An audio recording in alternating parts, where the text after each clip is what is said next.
আজকের যে দিল্লির গুরুত্ব এটা কিন্তু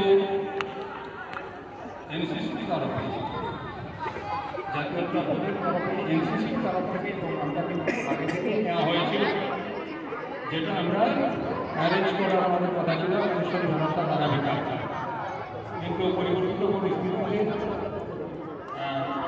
আজকে আমরা একই সাথে আমাদের এনসিসি উদ্যোগী এই সুন্দর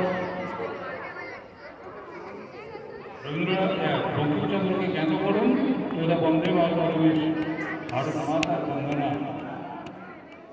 একাত্ম বোধ জাগ্রত করার প্রোগ্রাম আমরা প্রায় শেষ পর্যায়ে থেকে এসেছি। এই ফটোশ্যুট আমরা করে নেব।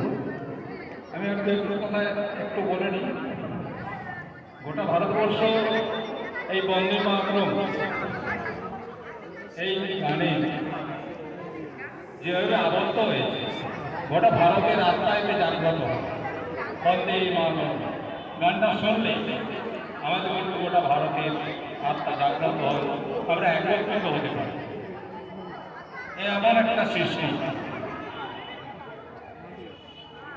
এটা তৎসম বা সংস্কৃত ভাষাতে উনি রচনা করেছিলেন।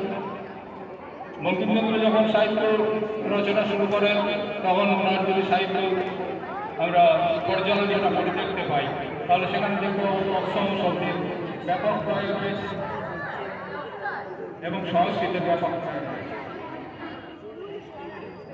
পরবর্তী পর্যায়ে তৎসম তদ্ভব মিশ্রিতভাবে উনি কিন্তু সাহিত্য রচনা করেছিলেন। যে সাহিত্য বর্তমানে তোমরা যে বাংলা সাহিত্য পড়ো তার সঙ্গে যথেষ্ট ফারাক রয়েছে। তোমরা পড়াশোনা করলে এটা বুঝতে পারবে যে ভাষাগত কিছু অজানা বিষয় তোমাদের কাছে রয়েছে, যেখানে সংস্কৃতির প্রভাব রয়েছে, তৎসমের প্রভাব রয়েছে আর তদ্ভব রয়েছে। আধুনিক বাংলা যেটা আমরা এখন ব্যবহার করি, যে ল্যাঙ্গুয়েজটা সেটা তখন ছিল না। সেই হিসাবে সাহিত্যের প্রথম হিসাবে আমরা ঋষি কম্পন।